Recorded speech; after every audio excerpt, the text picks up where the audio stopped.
Our top focus on the show today. Electricity in Pakistan was restored after over 24 hours of a nationwide blackout. Monday's blackout was the second one to impact the entire nation in the last 3 months. Pakistan's Energy Ministry said it occurred due to a frequency variation in the national grid. This was after a power generator in the southern Sindh region was turned on after scheduled downtime. The generator had been turned off as a cost-cutting measure. The Energy Minister spoke about the need for investment in the country's energy infrastructure. We learned lessons from yesterday that we need to invest in the distribution system, which I will report to the Prime Minister after some time. But thank God the power is fully restored. We are vigilant in making sure that such incidents do not occur again, God willing. We have to make investments in laying the lines as well as their safety. Pakistan faces both an economic crisis and the problem of aging infrastructure. The financial woes make it difficult for the country to upgrade its power grid. This is despite major nationwide outages in recent years. Large parts of Pakistan also suffers almost daily partial blackouts. Some of these are scheduled load-shedding power cuts aimed at conserving electricity. The economic crisis has led to rolling blackouts and fuel rationing being in place for months now. The Ukraine war has led to a surge in fuel import costs. It has added difficulties to the country, which already struggles with soaring inflation and dwindling value of its currency. There have been recent proposals to cut Pakistan's power demand by about half. In this situation, it's difficult to invest in the aging power grid. The regular blackouts have forced Pakistanis to rely on alternative power supplies. Electricity problem is common here, but yesterday it was a big breakdown. People have alternative arrangements like UPS and generators, but they have a limit. When night fell and all these alternative arrangements were exhausted, people were struggling. However, late at night the power started restoring, and now life is back to normal. Besides generators and uninterrupted power supply or UPS units, solar panels are also popular. Some local governments even offer subsidized solar panels. But these alternatives are temporary measures. They cannot paper over the cracks caused by Pakistan's ailing energy infrastructure.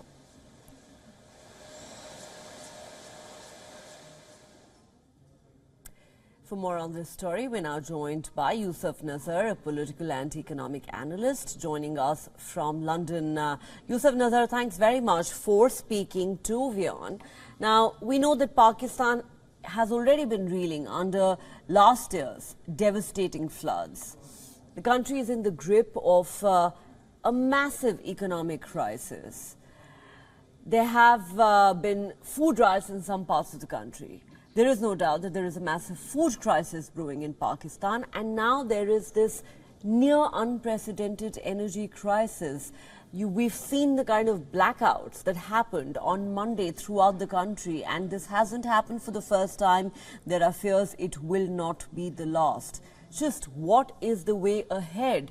Because the government seems to think the country simply does not have the money to invest in an upgraded infrastructure.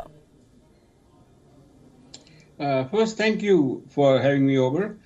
No doubt, the situation is more than serious. It is grim. Pakistan depends heavily on imported fuel.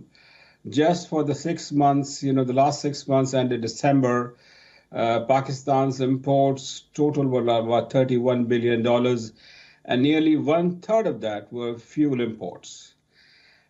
As of now, yesterday, the Pakistan's oil regulatory authority stated that Pakistan's fuel reserves of petrol and diesel are, sufficient for just 18 days and 37 days respectively.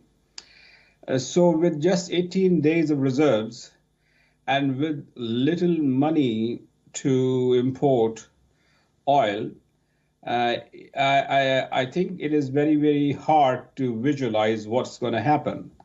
Pakistan does have $1 billion, credit facility from Saudi Arabia, but that is not enough even for 1 month of import that is required. So I think this crisis, electricity crisis, probably is indicative of the things to come. As you said rightly, Pakistan is facing a massive economic crisis, at the heart of which is its, foreign exchange reserves position. Foreign exchange reserves position as of the 13th of January were just $4.5 billion, not enough to meet even 4 weeks of import bill. What's going to happen? If Pakistan doesn't get a large bailout very soon, and I'm talking about weeks, the situation could get very, very serious. Well, it is a very serious situation already. You have hit the nail on the head, Mr. Nazar. Fact of the matter is that the country seems to have no money to upgrade its aging energy infrastructure, which is at the heart of the energy crisis. There is no money left for imports. As you just said, the forex reserves are hovering in the region of $4 billion. That's barely enough to cover a month's imports. On top of that, come news reports that Pakistan has spent $1.2 billion in the last few months on importing luxury cars, aircraft, ships, boats. What does that tell you? To even call it a case of misplaced priorities and gross misgovernance would perhaps be an understatement. And then you have a situation where everyone from the Prime Minister to the Army Chief go with a begging bowl to other countries, especially in the Middle East. It is very unfortunate, and especially for someone to say that this recent breakdown, has highlighted the need to upgrade the infrastructure. That is not true. People, including people like myself, have been writing for years that there is, a need to invest in the infrastructure of distribution.